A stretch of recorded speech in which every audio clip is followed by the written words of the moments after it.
Liften ohne Beauty Dock. Geht das? Ja, das geht. Bestell deinen neuen Krone-Auflieger einfach mit einer Ladebordwand. Aber welche passt am besten zu meiner Logistik?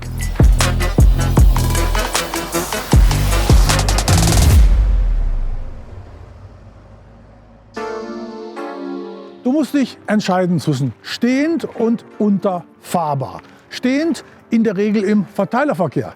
Denn die stehende Ladebordwand ersetzt häufig die Hecktüren und das spart nun mal einiges an Zeit. Der Nachteil: an der Rampe musst du die Ladebordwand vorher öffnen und dann vorsichtig unterhalb der Rampe einfädeln.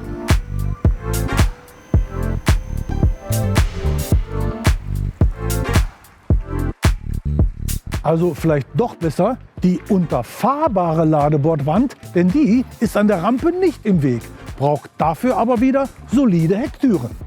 Aber nicht nur wegen der zu öffnenden Hecktüren braucht die Unterfahrvariante etwas mehr Zeit, bis die Palette draufsteht. Du musst sie zunächst komplett ausfahren.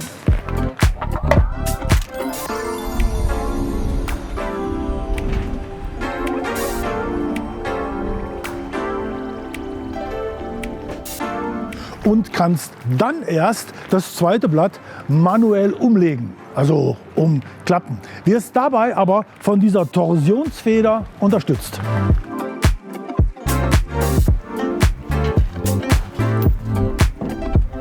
Wenn sie denn dann aber mal geöffnet ist, kann auch sie mit einer Tragfähigkeit von bis zu 3 Tonnen punkten.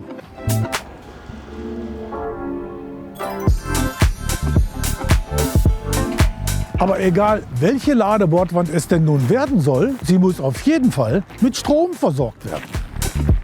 Entweder direkt von der Zugmaschine über Zuleitungen mit großem Querschnitt, wie bei diesem flachen Rema-Stecker, oder du lädst die im Heck verbauten Batterien zum Beispiel über dieses Check-on-System. Check aber auch gerne nochmal unseren Beitrag Stromstärken verstehen.